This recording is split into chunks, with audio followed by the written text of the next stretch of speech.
I've been around personal finance for over 15 years, and I didn't know that thoughts and opinions around personal finance could get this bad and progressively get worse in one single take. So we are going to start off with Magic Johnson here. This person says in 1994, Magic bought a stake of the Lakers for $4.5 million. Makes sense. He bought it for $10 million. Pretty cheap at that time, obviously, and not account for inflation. But in either case, he sold it. He sold his $4.5 million stake for $30 million. That's not bad. That's not bad at all. You did good. You bought something for 10 and sold it for 30. Now, because he sold it, right? For those that don't know, there was a recent sale in the Lakers, and had he kept it, he would have had $562 million. So keep it, you would have made a whole lot more money. This person, terrible decision. Now, here are a few things. One, if you didn't know, Magic Johnson is now a billionaire. Okay, him selling his stake in the Lakers, it's not like he lost money. It's not like he took the money and is now broke.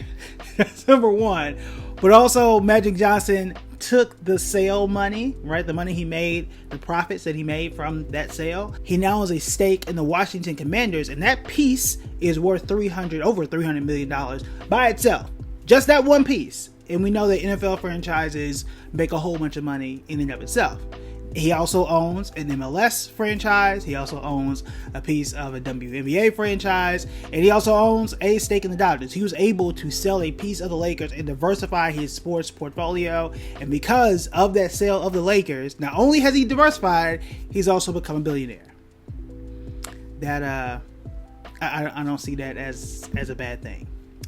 What makes this worse is that he then pins his own comment and says the fact that we are defending what is a dumb decision to become a billionaire by selling your assets and diversifying your investments and making more money is bad. And he cites this study saying high education, low returns.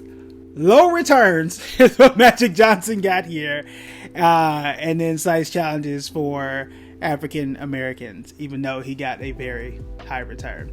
What makes this even worse, that's the second layer of this is a bad take, is the fact that at the time, between 1994 and 2010, is the fact that if you annualize that, like what is the return from 10 million to 30 million from 1994 to 2010, that's about 7%.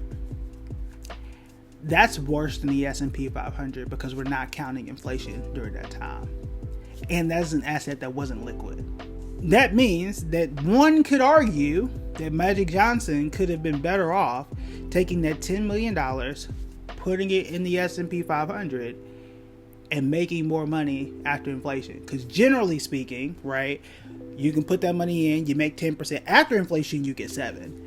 Well, after selling, he got 7% on average, and this is before inflation. So generally say inflation is around 2 or 3%, so he probably averaged about 4% during that time. You got a worse return. So him selling during that time actually wasn't bad. He doesn't have a future machine to say what would have happened next. If he could have assumed he would have got the exact same return, yeah, him selling, just put in a basic index fund would have been a better return. So yeah, that him selling wasn't a bad, especially what we know now with him being able to own and, a piece of the Dodgers that's won a World Series, and a soccer team, and a WNBA team, and an NFL team. Yeah, that's not. I don't see any way as that how that can be a bad thing for him. In this case, let's move on to the next one. Why in a recession are you talking about financial literacy? All right, there are a few reasons as to why you might want to talk about financial literacy in a recession. Number one, at the time that we're doing this video, we are not in an official recession. Knowing about financial literacy can help you to understand what a recession is and what a recession isn't. However, understand what the reality of the situation is. And the truth is right now, our salaries are going down. CNBC had a chart that essentially showed this. And when you see and feel that you are not getting paid at the same speed or rate that inflation is going up, it's going to feel like a personal recession. That is what is happening right now. When you see that housing prices, food prices, energy prices are increasing faster than your salary increases, again, it's going to feel like a recession. So that makes a lot of sense. The thing though is, Teaching financial literacy or talking about financial literacy is the difference between knowing that when there's a grease fire, you absolutely do not put water on a grease fire. My dad was a firefighter. That's one of the lessons that we learned at home. He taught CPR classes, and we would go from daycare to daycare to daycare because they would need to learn and certify for CPR like every year, every 2 years. This lesson was ingrained because financial literacy is the difference between knowing when you are in a bad situation, how do you ensure not to make it worse? When you're in a personal recession, an actual economic recession, when things aren't great, it is financial literacy that is going to help you to make sure that a temporary situation doesn't become something that is permanent, that is catastrophic financially for you. Knowing the difference between, hey, this thing isn't going well, can I negotiate my bills? Can I push back the due date to something, as opposed to going and taking out a payday loan and now I'm going to be in debt for several months or even several years because of one bad decision. Financial literacy can teach you that. And when you are in a recession, sometimes that is the absolute best time to learn that, because those mistakes can be permanent, right? Or if not permanent, they can be very, very long lasting. And I'm not saying this just as a financial planner and someone who's written books about this stuff, but someone who's gone through some stuff, right? I've been someone who has made 6 figures and gotten laid off, and then your salary being cut in half. It's financial literacy that helped me know that, hey, look, withdrawing from my 401k might not be the best thing. Increasing the amount in my savings, that is the place to be. Knowing that, hey, I understand where the economy is right now.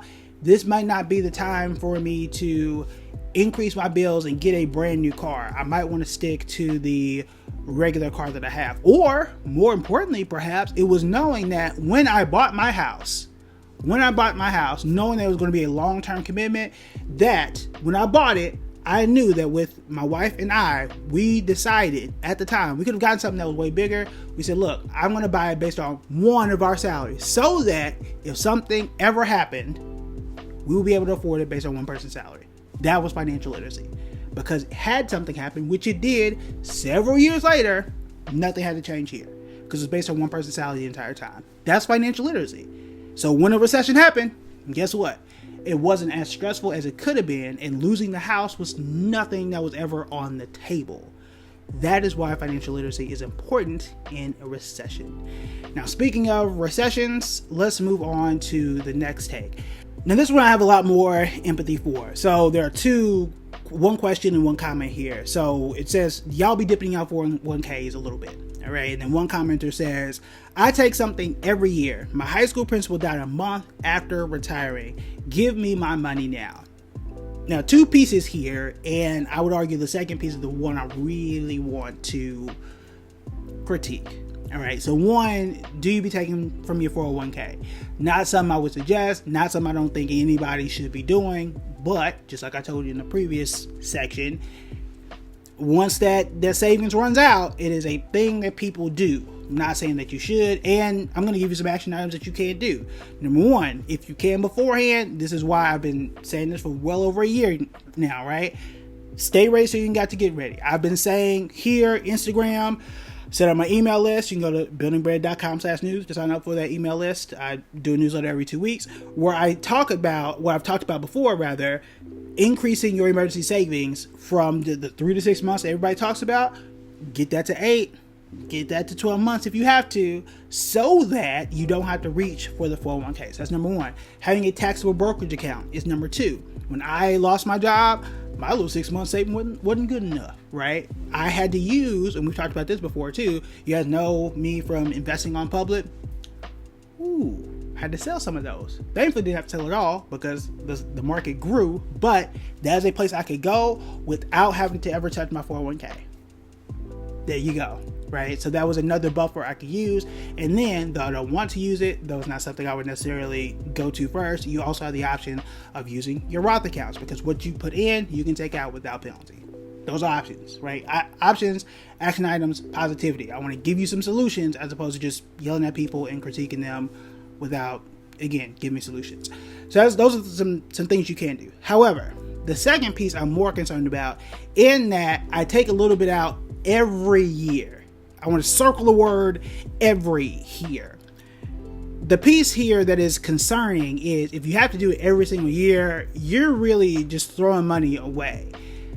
Not to spend and enjoy, but just throwing away for essentially no reason.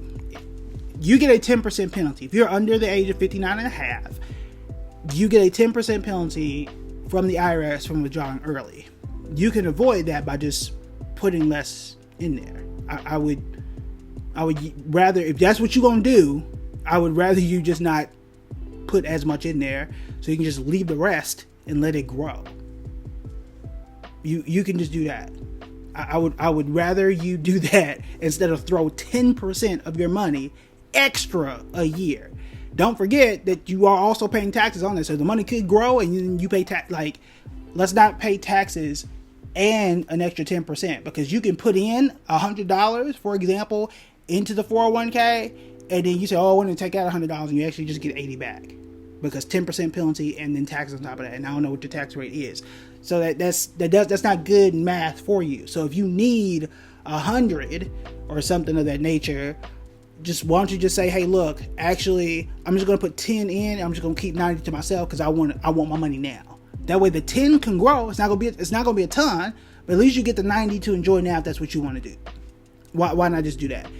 That way the IRS didn't get the other 10%, because that 10% is just wasted. I'm not going to pay an extra 10%. Like, I'm not going to give a tip to the IRS. That is for what? For what? So I think that is a much better way to approach it. Now, I would argue, and I don't have the book. No, it's down here.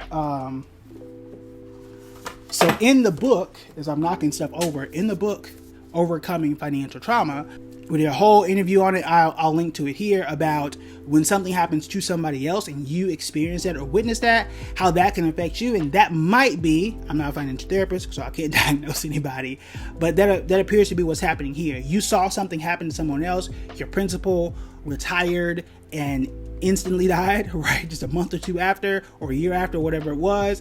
And now you feel like, well, I need to spend all my money now. Well, now that person's situation is now impacting you when you don't know what their health conditions were. You don't know what was happening behind the scenes.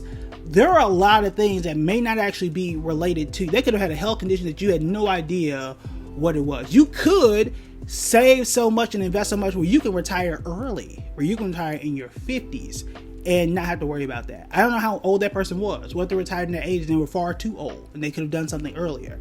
What was their salary compared to what a principal's salary was? There are so many other things to factor in here where you don't have to suffer, quote unquote, the exact same fate.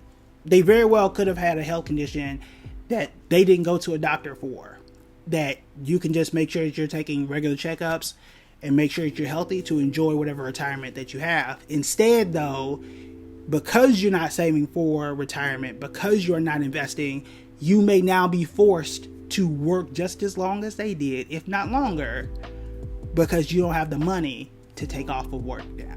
And you're repeating that exact same cycle without knowing it. So that is our 3 opinions, 3 not so great opinions that I found on the internet this week. Let me know if this is a series that you want me to continue. I found it fun, found it enlightening, because these are things that people are actually going through, and as opposed to just, ripping people and yelling at people, as some internet critics do. If you want to know more about personal finance, investing, and everything in between, you would check out these videos right here.